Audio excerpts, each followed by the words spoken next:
Hello, horror fans! Welcome to episode 35 of Funny Books Splatter, a horror comics podcast brought to you by HorrorTalk.com. I am your host, James Ferguson. This week's guest is R. Thomas Favino, the writer of Voodoo Detective, a new breed of supernatural detective, currently on Kickstarter. The oversized first issue features 4 separate stories, each building to a larger overall arc. I've had a chance to check it out already, and it is pretty freaking cool. It's a nice blend of horror and pulp that makes its way through the Deep South. R. Thomas can be found online on Twitter at rthomasfavino, and Voodoo Detective can be found at facebook.com/Voodoo Detective. In other news, October is a huge month for horror comics. Who knew? I've got quite a few updates for you coming not only in this episode, but in future ones for the month.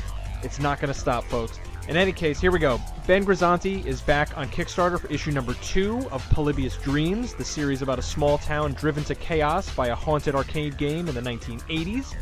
Phillip, Sevy, and Zucker have completed their awesome digital series, The House, and have just launched the Kickstarter campaign to release a collected edition. And finally, Michael R. Martin is also on Kickstarter. This is for the second volume of the vampire series Blood and Dust, Glenny Family Values. All of these are definitely worth checking out, and as always, I've personally backed these projects myself, and I encourage you to do the same, as these are some pretty awesome books right here. As usual, folks, if you like the show, please leave us a rating or review on iTunes or Apple Podcasts or whatever they're calling it nowadays. That kind of stuff really helps us out here, or me out specifically, because I'm the only one doing this. So in any case, if you do that, thank you. That is it for the news and updates. Now we'll jump right into episode 35 of Funny Books Splatter with my guest, R. Thomas Favino.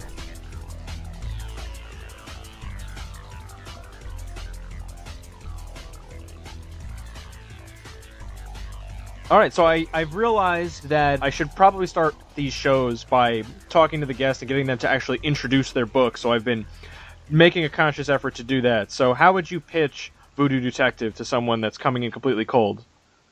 So Voodoo Detective is an occult pulp horror comic. It is a serial anthology style story, so it's a collection of short stories, all self-contained, but that are individually kind of build up to a bigger kind of story arc. It's, with a name like Voodoo Detective, my hope is that it pitches itself. Yeah, it's a good point. That was a big part of it. Yeah, you get an idea of what you're getting into with a book like Voodoo Detective. It kind of puts it all on a front street right there. Yeah, that it's funny. It's like that was a huge part of when I came up with the character. I knew I wanted something that just told you everything you needed to know without much explanation. So you can just go into it expecting exactly that.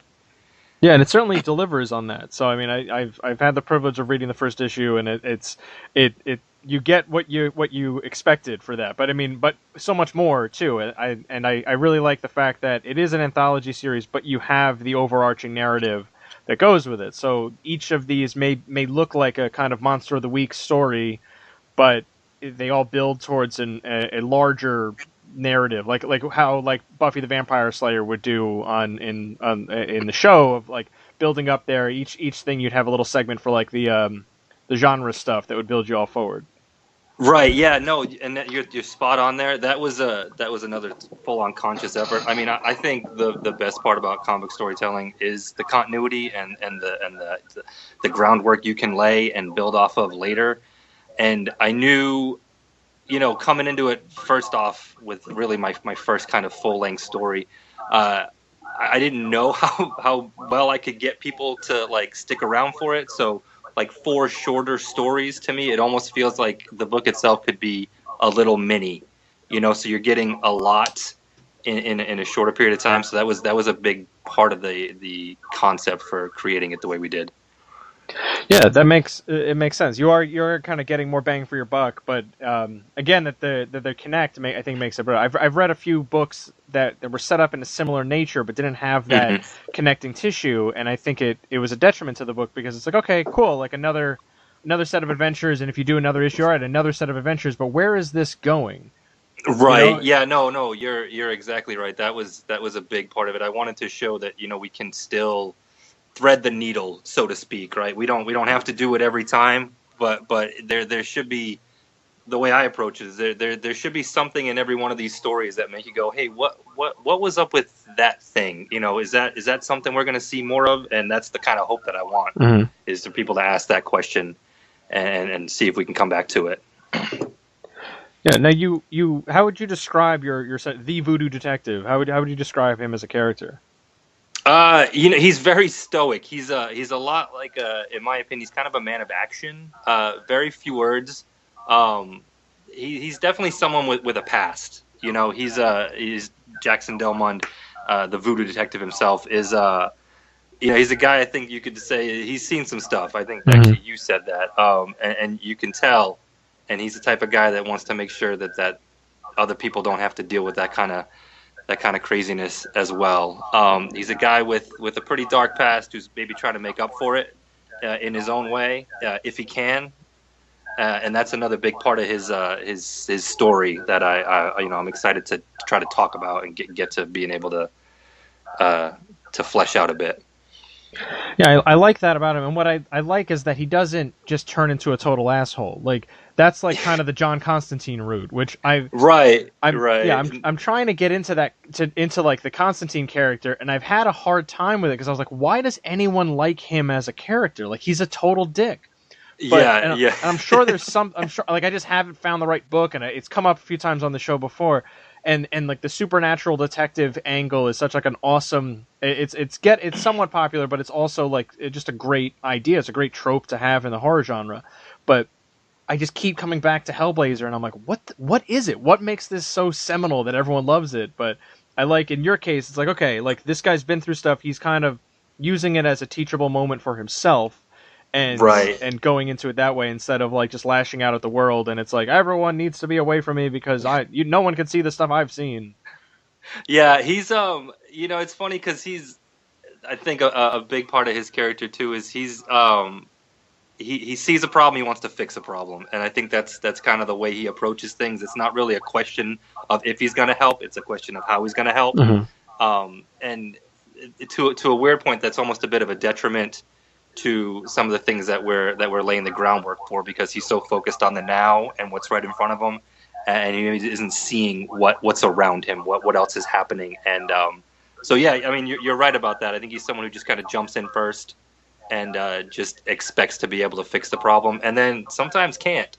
You know, I think as you've seen, he's not always the hero of his story, which is another part. I guess I want to. The human aspect of them, the flaws are a big part of it for me, because when you get to magic, it can be, you know, if you're not careful, like with Doctor Strange, right? It's kind of like he can do anything, and that can sometimes be boring. And so I think when you limit your characters in these ways, it makes them definitely more interesting and more relatable. Yeah, it's kind of like a box they have to think their way out of. So it may present a new challenge, but it's also something that can create better stories in the scheme of things, because, well, all right, if this is a guy that's just all powerful, he could just summon up a spell and be done with every single villain that he comes across. So having those flaws creates more challenges, creates more interesting dynamic storytelling. Yeah, absolutely. And then, you know, the other half to it too is that it's not like all of his villains are monsters, not in the I guess the strictest sense. You know, there's humans too, and that's not something you can just, you know, use your magic on. In some instances, you gotta, you know, it's a different kind of a way you want to play it, if that makes any sense. Yeah, because you can't a vampire or a werewolf or any kind of monster like that. You know, you there's a textbook in there, and honestly, if you take one of those out, like, not a huge deal. But if you go and shoot a man like who's just a regular dude, even if he's a murderer or a horrible human being, that gets you jail time. Like that's not an easy thing to do. You're culpable there. Yeah. Absolutely. So yeah, I mean, it's a real world with you know, kind of just like Buffy, like with the shades of the supernatural and the magical. And I think that's a sweet spot to be in with these kinds of stories, with the, you know, the supernatural and the pulp. It blends itself well for kind of fast-paced storytelling, and that's what we were shooting for. Yeah, I think there's like a great like renaissance for pulp stories right now, and with a lot of different. I mean, like things like Francisco Francovilla's work and Black Beetle and stuff like that, and the Shadow is back, the Spirit, like Oh yeah. all these books now are getting this like new renaissance in this like awesome. I mean, it looks beautiful. It has this like cool noir kind of feel to it. And it's I don't know what like spurned this, but it's a fantastic look and feel, and it works really well for horror.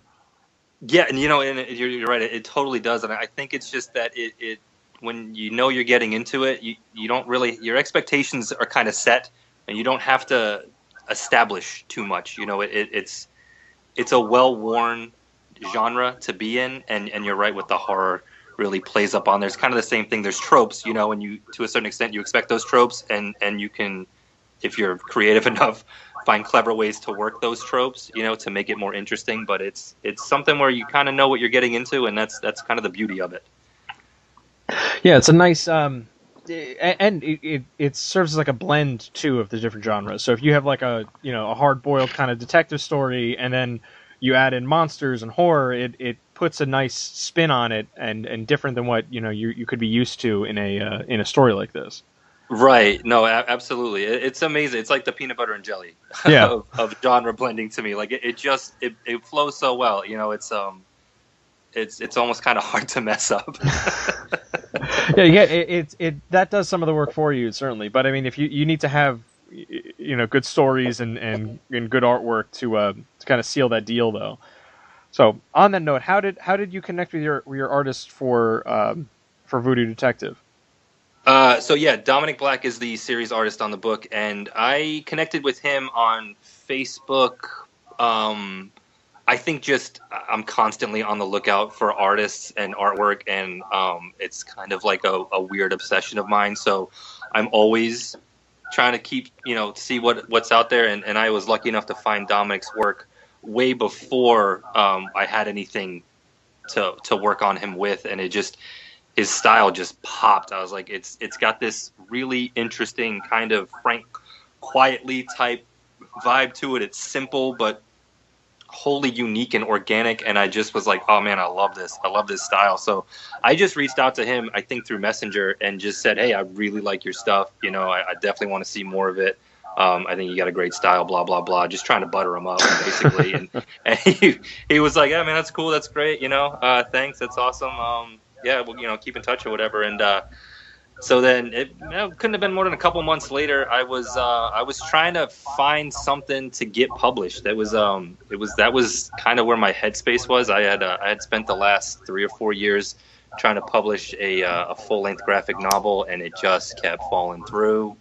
I thought it was small, right? It was like a 3-issue kind of type miniseries, a 60-70 page story, and I thought, oh, that's small, right? Start small in the comic world. And no, that's big. That's actually that's a project, and it took me a really long time to kind of wrap my head around that. So I kind of, after hitting too many walls, I said I need to shift gears here. I need to really go smaller, and I need to start focusing on like these 5 to 8 page stories and see what I can do with them. And that's really where I was when the Out of the Blue Twisted Pulp anthology was open for submissions. And is that the one that was made through Reddit, like the 2-page story one? Yeah, so that was half of it. They did that was the Under the Street Light. Under the Street, yes. Okay. Yeah, and so that was the Kickstarter for the 2 was a 2-for-1 Kickstarter. But yeah, that was through them. But they had Out of the Blue. That was their 3rd at the time. They did the Campfire Tales and the I'm not sure of the name of the first one. But the editor on there is Corey Frya, who did Dr. Crow. Dr. Crow, yeah, Dr. Crow, exactly. And him and I became friends through his Kickstarter, and so he said, "Hey, we're looking at this thing. You wanna try and pitch something for it? Let me know. I'll reach out and we'll look it over." And so he and I kind of worked on it, just a little bit. I kind of just threw these ideas out at him, and Voodoo Detective was it. And he's like, "Man, I like it. It's cool. Find an artist that can do what you're trying to do. Keep that pulp."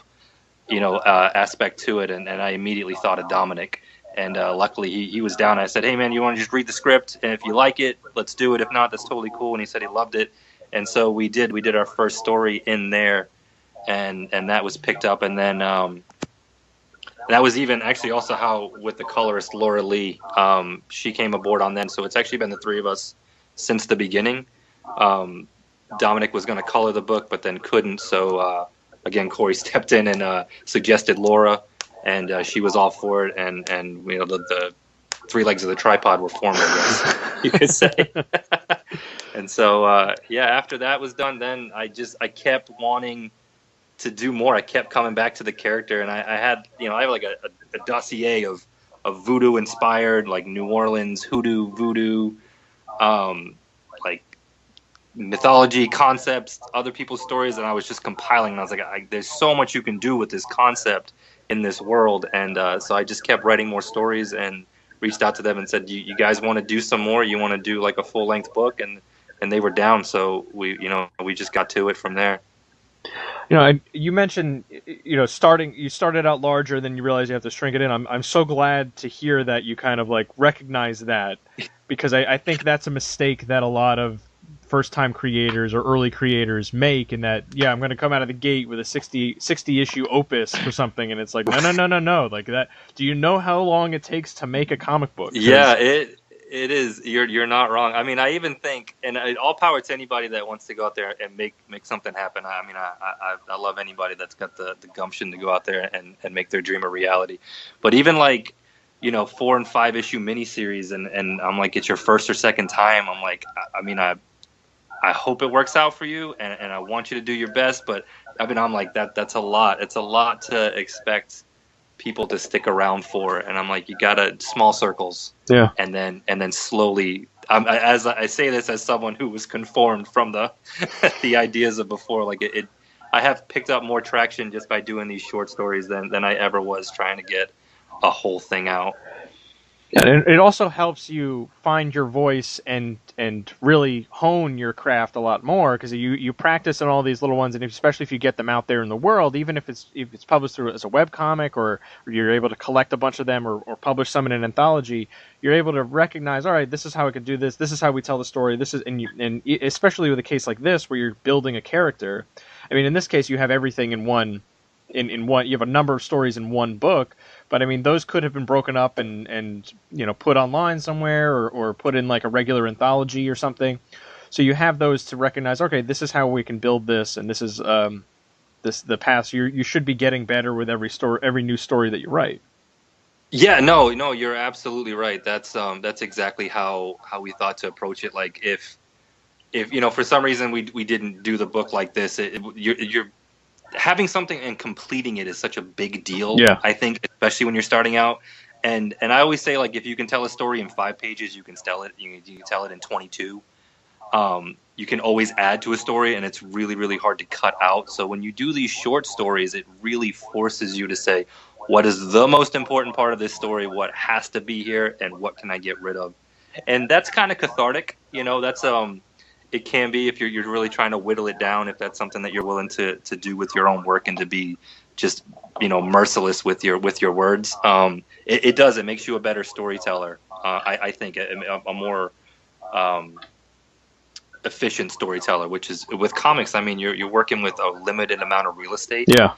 So I mean, if you know how to make a 5-page story, you know, beginning, middle, and end, and it's a complete story, you can always add to it. And so I think the short stories are a really important learning curve for new creators, new writers especially.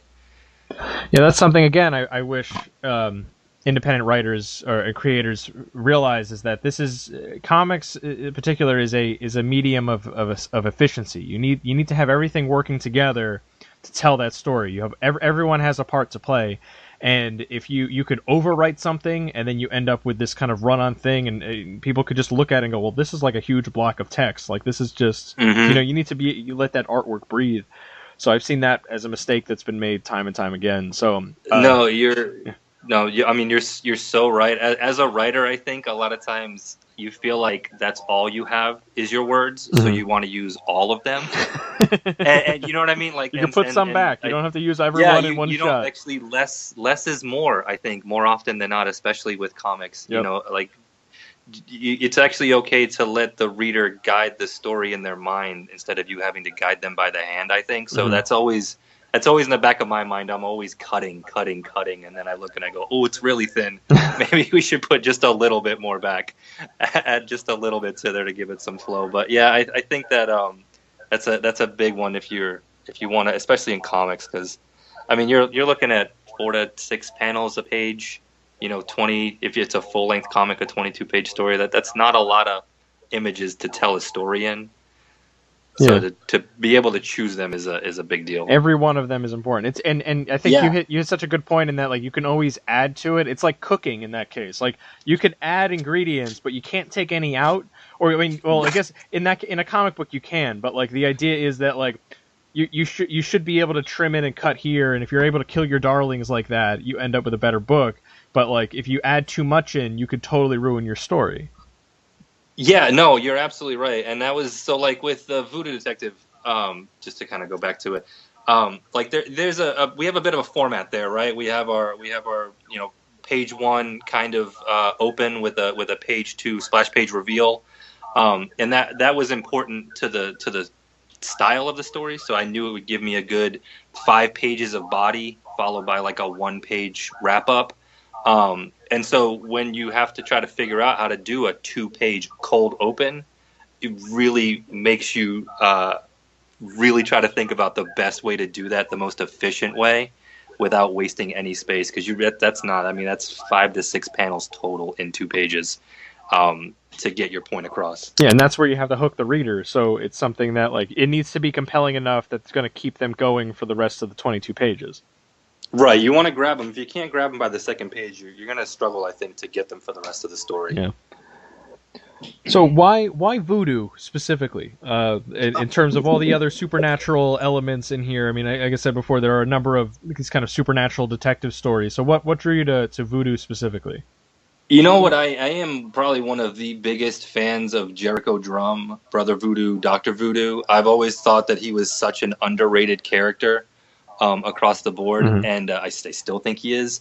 So I think when I started kind of wrapping my head around this, I wanted something that wasn't, he's very fringe, right? And I thought like, well, the mythology is cool, and I didn't realize how cool it was until I started looking into it. I thought, there's voodoo, there's a lot you can do with that. You got the swamp, you've got your kind of reptile creatures, your dark kind of dirty magic. I think that's to me that's more interesting, than like kind of the Doctor Strange kind of educational magic, if you will, kind of the Harry Potter magic, if you will. So I think I kind of always gravitated towards that. Kind of that whole.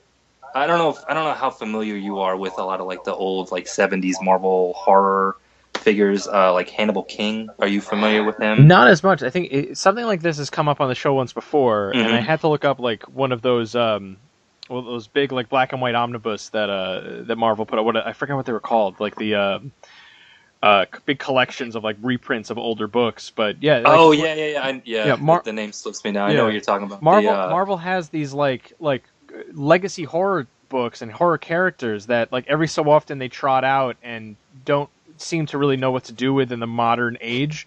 So, but to dive into them like in like the 60s and 70s, like when like horror was in comics was like a big deal, that's something that like really like should be given another moment to shine. But yeah, now it's just like, remember when we have Morbius, the living vampire? Like here he is as a Spider-Man villain again. Like, oh man, he fought him. You're so right. Like that was the thing where I remember the 70s comics, like I remember 70s Blade with the afro and Johnny Blaze Ghost Rider, and then you had kind of the 90s revival, the horror revival.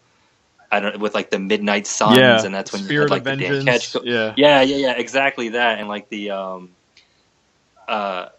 and so I think I actually was like that was a big thing for me back then as a '90s kid. I was like kind of like prime time to get back into horror, and I loved it. The stuff with like Lilith and the Darkhold and all that stuff, and so yeah, I think I've always just had an affinity for that type of kind of darker, more supernatural stories that were very almost like road stories type, if you will. They took place, people always trying to get something or go somewhere. And so I think that was a huge influence to me. And I kind of wrap, Brother Voodoo in with that kind of mindset in and of itself. So yeah, I think when I knew, like when the name Voodoo Detective came to my head, I was like, I know exactly who this is. I know who this person is, and I definitely know who they're not. And so I think that was kind of a huge step in the right direction immediately, because I had the image in my head. So like building Jackson up from there was a lot easier, knowing like having a clear image.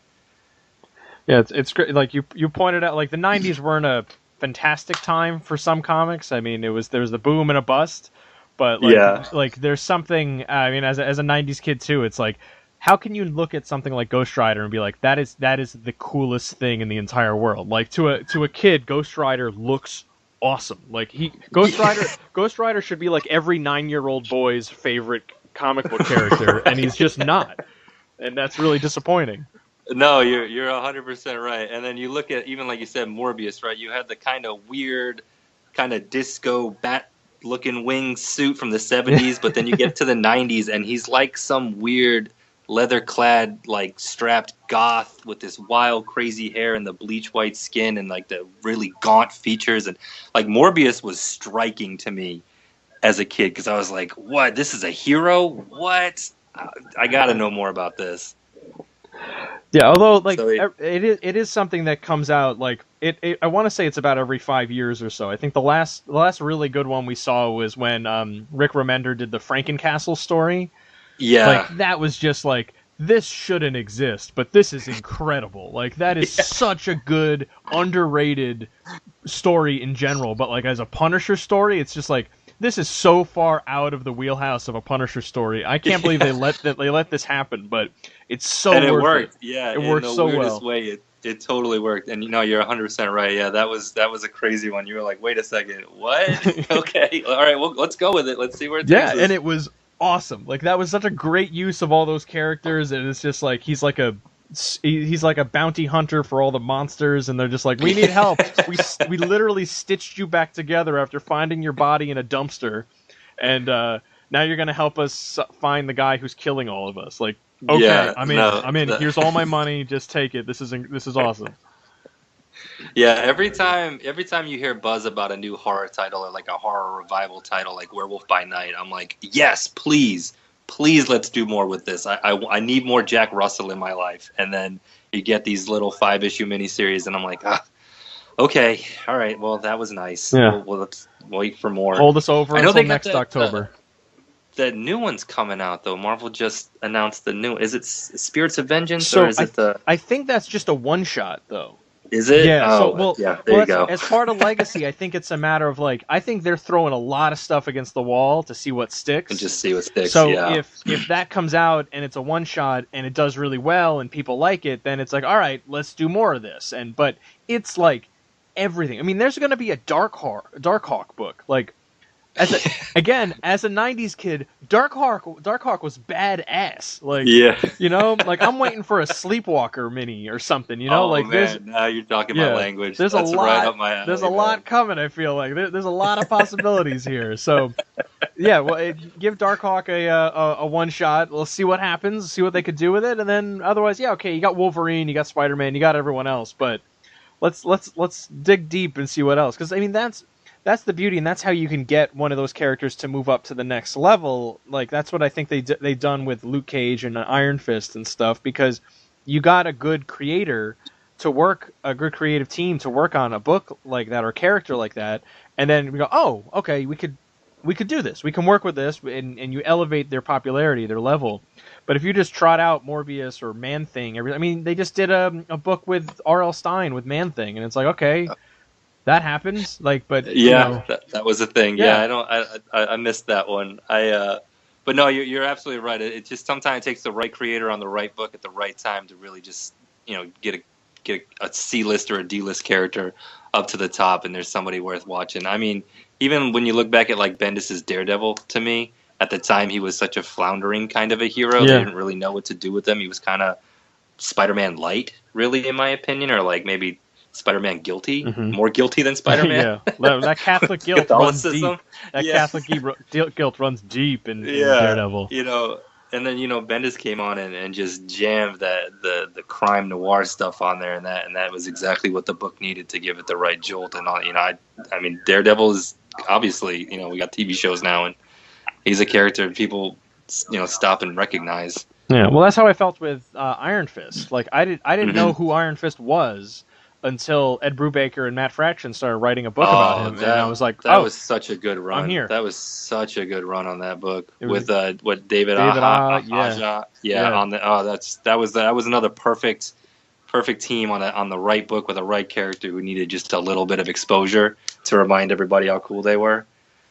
Yeah, I love that series, and it worked so well. So that's the thing. Like, yeah, I didn't know. I hadn't seen Iron Fist at all. Like, I had just gotten back into comics like a few years prior. He wasn't on my radar at all. I hadn't seen him in anything.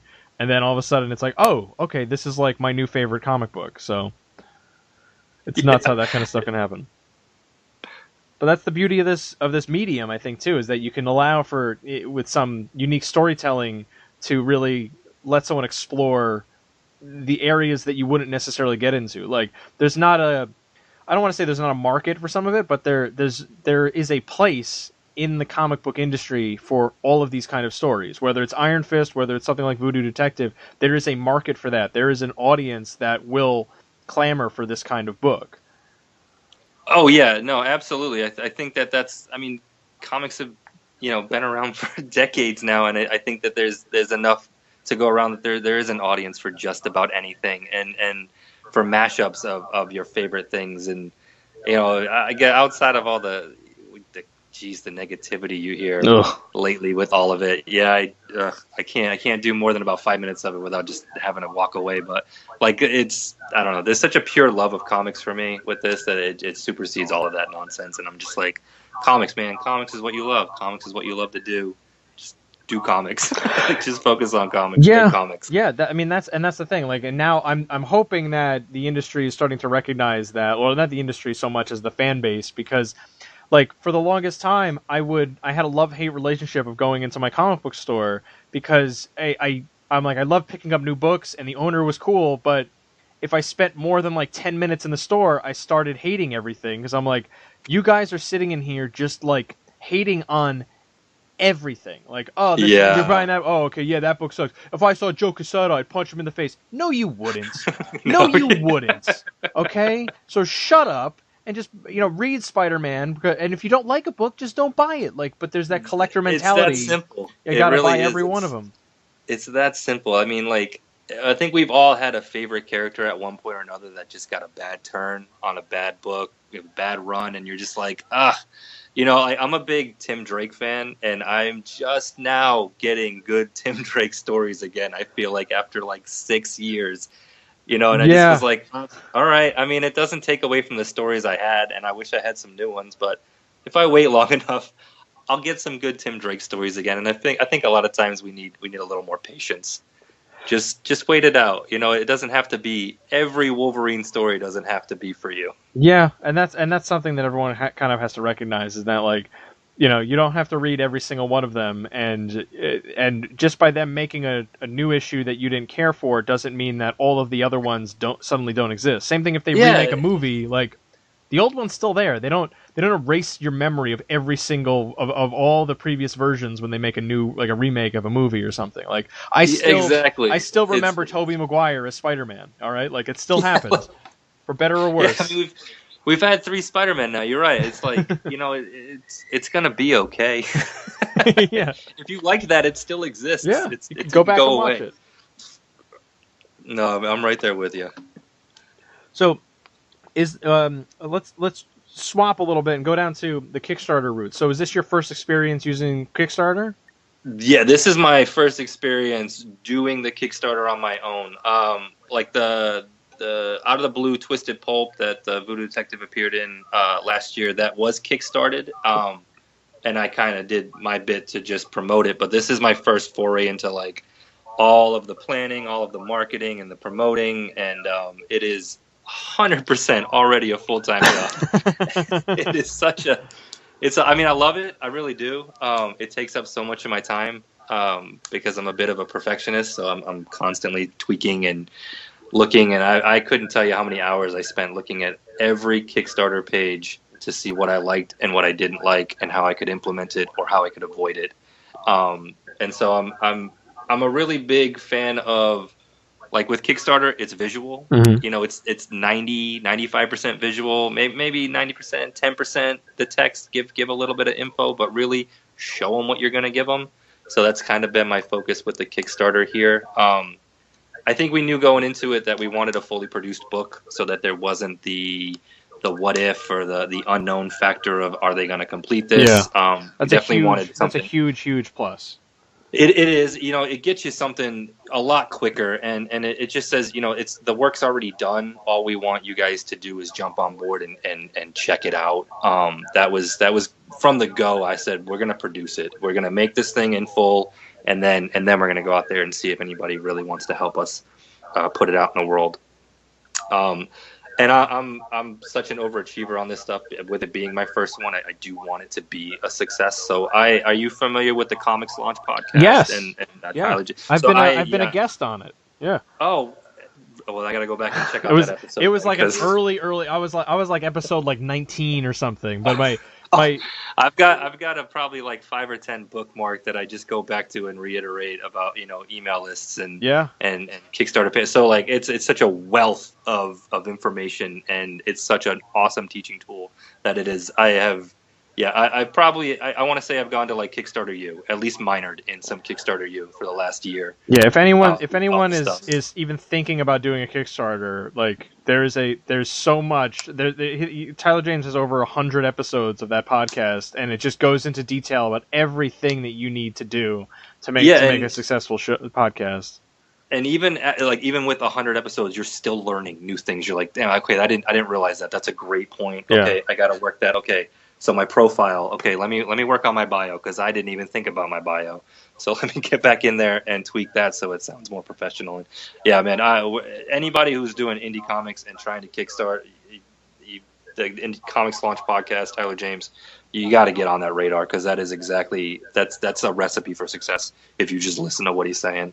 Yeah, and it's funny because like after his show started, I started to see Kickstarter pages, and I was like, that guy clearly listens to Comics Launch. Like, I could see it. I'm like, like the patterns, and then you could tell. I mean, look, it's a tried and true formula in terms of like some of the formats, but then there's the complete other side where I'm like, oh, this guy totally didn't listen to that podcast. Like, yeah, you look at it and you're like, okay, you should have listened to this one. I wish I would have put this on your radar.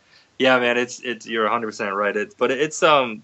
I'm excited for it. I'm obviously nervous because you never know. Yeah. You know, we tried really hard to stack the deck in our favor here, with the book and our rewards and the quality of the stuff that we're bringing to everyone. And I'm really excited for everyone to check it out. So I hope they dig it as much as I want them to, and you know, it's as successful as we need it to be. I mean, I think like Tyler says, there's like what you need, what you probably are going to get, and what you really want to get. And I've got all those numbers in my head, so I'm hoping to hit what I want, but I'm okay with settling for the middle if I just get what I think I'm going to get.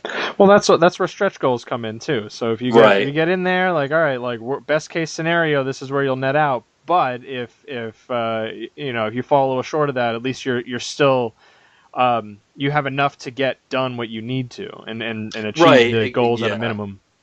And that's huge, you know, making sure that you're not overextending yourself after succeeding, because a lot of times that's where you fail. So it's like, be smart about what you're trying to add. Mm-hmm. Be very aware of what things cost, because shipping will eat you alive. Yeah. So yeah, I have recurring nightmares about not having enough money for shipping all of these books if they go through. Like, I'm just like, no. Well, just try not to, I guess, have your fulfillment go over into the new year, because that's when it seems like they start to hit the hikes of postage fees. Yeah, no, you're right. Right around that, and I'm cutting it close, and I'm hoping that we're good. my math has me where I think I'm gonna be okay. It's gonna be tight, but we'll see. Well, the fact that you have the book made is gonna be a feather in your cap there, because you don't have to wait to finish the book. It's done. You make any minor adjustments you have to the finished product, and then you send it off to get printed. Yeah, no, absolutely. I mean, my plan is to have mine is like we're offering commissions from Dominic. Outside of those, everything that we have is either already in my possession or will be in my possession by the time it's set to mail. So I'm really shooting to have everything done as much as possible so that it's minimal. You know, when the time comes, the books are here, so is everything else, and we're just sending them out. So I'm hoping my logistics side has kicked in huge with this, and so I'm like we gotta. It's yeah. As much as I want the Kickstarter to be successful, I'm more worried about the fulfillment side of it. Like that's got to be a success. Yeah. Well, and that also serves as like a testament to you for future Kickstarter campaigns as well. So if you intend to do more Kickstarters for future issues of Voodoo Detective, having a successful Kickstarter where everyone got what they ordered is only going to help you there, because then they go, oh, okay, yeah, I backed it, and then I got my book in within the amount of time that he said I was going to get it. I'm still waiting on some books I backed years ago because they're still working on it, or they hit hard times, or there's countless issues, but they're still working, but it's like, all right, I kind of wanted this other book. Or what bothers me is when I've seen a few creators that will launch another Kickstarter right after their other one finished, and I'm like, I haven't gotten the first book. You need to prove to me you can deliver on the first book, because maybe I don't like you. Maybe your stuff isn't for me. I gave it a shot. No, you're 100% right. You really are. I think like all you have, especially on your first one, all you have is your word, and you got to make good on that. And if you do make good on it, I mean, people are going to remember that, and they're going to come back, especially if they like you. But more than anything, they're going to come back because they know you're reliable. Yeah. I don't want to say his name wrong. It's the creator behind the Few and Cursed. Oh yeah. Are you familiar with it? Yes. I'm totally. Is it Cagno, I think is his last name. I think so. Yeah, I wasn't sure either how to pronounce it, but yeah, he's done 3. He's on his third. Just finished his third for that one, and he always over delivers and delivers early. And he's someone that I look to, and I'm watching how he does it. I'm looking at his page. I'm watching his videos. I'm watching his timelines, and I'm like, he gets it. He gets exactly how to do it on Kickstarter. Mm-hmm. Yeah, no, his stuff. I've backed a few of his projects because he did I think 3 issues of Few and the Cursed. He had 321, the comics anthology. That's right. And then I think he's even coming out with like a Few and Cursed anthology series, or like it's like a side book attached to the book that kind of taps into more. I think that's what he's been talking about lately. So I mean, I'm down for everything he does because the books are gorgeous. Yeah. The story's great, but I can count on him, and that's exactly what I want in a Kickstarter campaign, is someone I know I can count on to deliver. Now, aside from the book itself and commissions, are there any other unique or fun rewards that you're planning on offering for this Kickstarter campaign? Yes. So we've got. I'm a big fan of apparel. So we've got a Voodoo Detective T-shirt that Dominic designed that I'm super stoked about. We've got a small pinup gallery in the book itself, and every one of those pinups will be offered as like 8x10 high quality prints, and then as well as our cover, which was done by the awesome Carlos Caballero, and we're offering that as an oversized full color print. Original art as well from some of the pinups I've got, and I'm willing to part with if need be to make this successful. And then the big thing is the book, though, like the quality of the books. We wanted like a really nice thick stock on the cover and the pages. We wanted something that felt heavy, almost something that you didn't feel like was just a throwaway thing. So we really want high quality across the board on all of this. We want to keep it one book centric, all things that you can enjoy that will accentuate your experience with the book, and also minimize shipping costs, because that's such a big deal when you're not paying attention. And the stretch goals and stuff, which I have in mind, and I'm really hoping we can get to, will all just be to just push the product a little bit more and make it a better product for everyone to enjoy. Yeah, and you also don't want to run into an issue where it's like, all right, here's a poster and a T-shirt and a book, and it's like, how am I going to fit all this into one box? Right. Like, yeah, you gotta be conscious of how you're going to ship things, and that was a big part of getting things that lay flat or can fold flat or can be flat. Flat is like key for comic book Kickstarters. If you can mail it flat, you're doing it right. So that's where a lot of what we're trying to push is for things like that. I know. So we want to. One of the things I do want to include in the book, if we can get there, is the original Midnight Offering story that was in the Out of the Blue Twisted Pulp. I want to add that because that story is not a throwaway story either. Even in that story, there were things that we kind of threw out there that I want to pick up on. So it's all part of a bigger story overarching across the board. So I'd like for that to be in there if we can. So that's on the list. Who are some of the? Are you able to share? Who are some of the artists that are doing pinups for the book? Yeah. So we have Ryan Cody on there from Doc Unknown. Yeah. We've fantastic. got, one of my definite favorites for when it comes to indie comics. He's got such an awesome energetic style. I love his work. And perfect for a noir, for like a pulp book. I mean, Doc Unknown is pure pulp. So that's awesome. Great fit. Yeah, absolutely. We've got Isaac Crawford on there who's kickstarted a couple books, The Dragon Boy and His Dragon, and he does the Fallen Folk Tales on his website. He's got a really awesome style of his own. Javier Caba, who also worked with Fabian Ranhel on that Blood Brothers recently. Oh, yeah. Sam Bentley, who's the artist on Cognition with Ken Reynolds, I believe.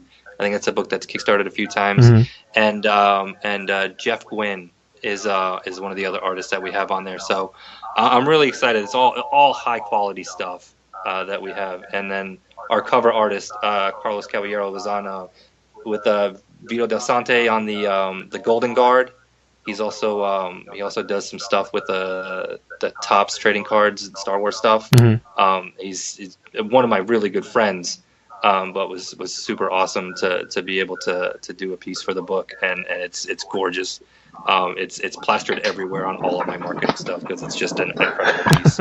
So yeah, I feel like you were just kind of going through some of my Kickstarter backing history to be like, oh, okay, we just followed James and found out the stuff that he booked, and then got all the artists there because I'm like, yeah, I'm going through. I'm like, yeah, Cognition, okay, Doc Unknown, got it, okay, I backed not 80% of what you just went through. I'm like, yep, yeah, I've seen that, yep.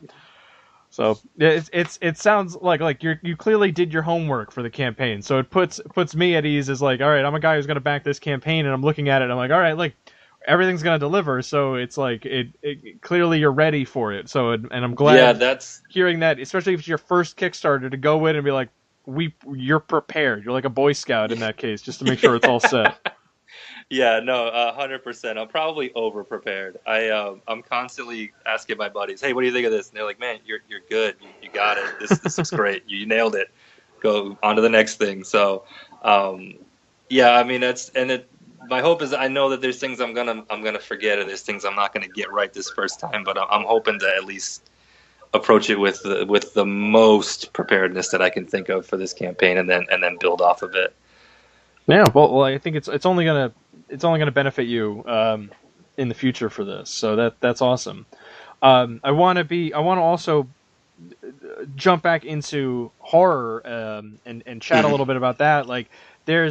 Clearly, I feel like there haven't been a ton of voodoo kind of horror stories just in the genre. Although I'm probably saying this, and then someone's listening to this right now going like, "Of course there is. You don't know about the voodoo curse of 1937, something like that." But what about the genre specifically kind of drew you to tell a story like this?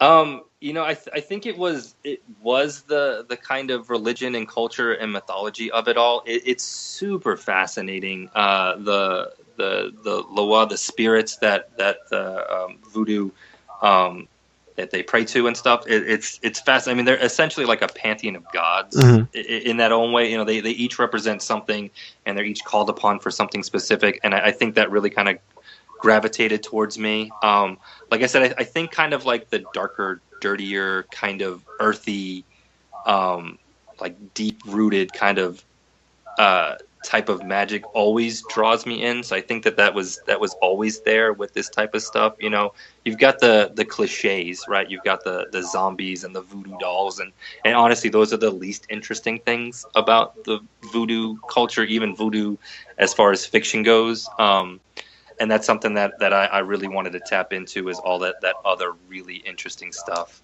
The spirits, the way that they play a part in all of this was that was kind of the biggest thing for me. Now, I feel like that is potentially trying to think of the word for this, like it could be dangerous ground. Like, you want to make sure that you handle something like that delicately and doing it justice. You're right. I think that was another part of it. I wanted to be respectful to the things that I was talking about, and I try to be as much as I can. You know, it's comic books, so story comes first. You know, and I've deviated in some areas, but I try to do it in a way that's respectful. It's nothing stereotypical about what I'm doing here. At least that's. I hope that that's not the case. Mm-hmm. There's nothing in there that I really wanted fully fleshed out characters. Even our villains are not just throwaway stereotypes of any type of culture or religion. You know, a big part of, if you look back on, like, voodoo does have like this kind of deep rooted place in comics, but it's always been this place of like villainy and like horror and kind of grotesqueness, and that's not really the case. So I knew that kind of going into it, and I really wanted to make sure that I approached it as something respectful, to the best of my ability, you know. So I hope that I did that. I hope that people look at that and see it. Yeah, I mean, I don't know from personal experience, but I mean, I'm certainly not in a position to talk about it. It's like, oh yeah, some middle class white guy over in the suburbs of New York thinks it's okay, so it's fine. Like, I'm not the person who's qualified to make that judgment. But no, you're talking about a middle class white guy in the suburbs of Texas who made this, and he's hoping that he didn't piss somebody off, because that wasn't the intention. I just wanted I wanted a character that I could see myself in, and I think a lot of it I do see parts of me in Jackson, and these other characters I feel like are fleshed out. They're not just window dressing. You know, everybody there is there for a reason in my stories, and regardless of race or religion or their culture, like, it was all done with a sense of love. So I hope that comes through. Yeah, and look, you certainly you tell a variety of stories in this first issue. So what is the next step? I guess, like, assuming you have a successful Kickstarter and everything goes well here, the book goes out, you fulfill it. Are you jumping right into it for an issue 2? What's the next steps for Voodoo Detective? That's it. This is so in my head there's a plan for all of this. You know, I want to continue with the same style of storytelling, with the serial anthology style, the 4 stories in one. I continue to build on the groundwork that we're laying. One of the things, and I don't mind saying it because it's just been in my head type of a thing, but I saw it as like a 4-book kind of series, and I wanted to cap it off with like a giant-sized Voodoo Detective, where we pull all the strings together and tie it all up and kind of set the stage for where Jackson can go next. So that's like the long form plan. And if we can get there, yeah, absolutely. If there's enough funding with the Kickstarter to produce the next book in full, we're going right back into it. Because I know where I want to go with it, and I hope I can get there. Well, look, one would argue you already have a giant-sized first issue, because I mean the first issue looks like a clock. You have over 40 pages in the first issue of story. Right. So again, you're over delivering in terms of the amount that a reader is going to get for their money. So. Yeah, that's the hope. I'm thinking like 64 pages for that giant size, like a true Marvel giant size. You know, that was kind of a staple of those horror comics, especially, you know, where you would just get this one big story with these characters, you know, where the Werewolf by Night would fight Frankenstein, and Dracula, you would get that in these giant size, and I thought that's kind of perfect for what we're doing here. That's those characters play such an integral role in my love for the genre and kind of how Jackson came to be. So yeah, I would love to be able to do it. And plus, it would also kind of be a nice segue from the shorter stories to be able to tell a longer form, fuller story all in one with the giant size. So it'd be a nice transition if we were to able to do more with them after that, and to move into like full length issues if there's an audience for it. Well, look, I think you're doing everything correctly from what I've seen. I've backed a lot of Kickstarters, and I can see like I said, you've done your homework. So anyone that's listening to this that is on the fence with it, it sounds like you're gonna get a book. I can speak to it as well. And I've read it and reviewed it and really dug it. So looking forward to the further adventures of the Voodoo Detective here. Man, you and me both, and I can't wait to get into them. Cool. So we'll definitely link up to the Kickstarter campaign in the show notes for people to check it out. But otherwise, where are the best places to find you online? You can find me mostly on Facebook at Rick Favino. I am on Twitter at @RThomasFavino, and I occasionally tweet. I try to tweet more and more. I've got an inactive Tumblr. But yeah, I think most no one goes on Tumblr anymore. We're fine. Yeah, we'll find a rule that one out. I thought it was a thing, and it's not a thing, so I don't do it. Yeah, honestly, Facebook's probably the best place to find me. Cool, and there is a Facebook page for Voodoo Detective. Oh, as well. Geez, you're right. There absolutely is, and we're running because the Kickstarter launches on October 5th, so we're 10 days now, just under 11 days away from the launch of the Kickstarter. So if you want to check out the rewards and see them firsthand, you can link up to that. We're posting daily and showing all the rewards as we build up to the launch. Great. So and I'll definitely be in there too. And backing myself. I do put my money where my mouth is with this show. So I'll definitely be there and looking forward to see. And I've already read the book. That's showing you. Like, I mean, I've already read it. Like, you sent it to me for free. I'm still gonna back this to support the project. So don't worry. That's awesome. I appreciate that. Cool. That does it then, folks, for this episode of Funny Book Splatter. I have been James Ferguson with my guest Thomas Favino. You've been listening to Funny Book Splatter, a horror comics podcast brought to you by HorrorTalk.com. We've been bringing you the best in horror since 2002. In addition to comics, we cover movies, TV shows, books, and video games. We've got news, reviews, guest features, interviews, unboxing videos, and much more. Be sure to sign up to Steve's Deals newsletter to increase your horror collection without breaking the bank. Check us out at HorrorTalk.com and at HorrorTalk on Twitter.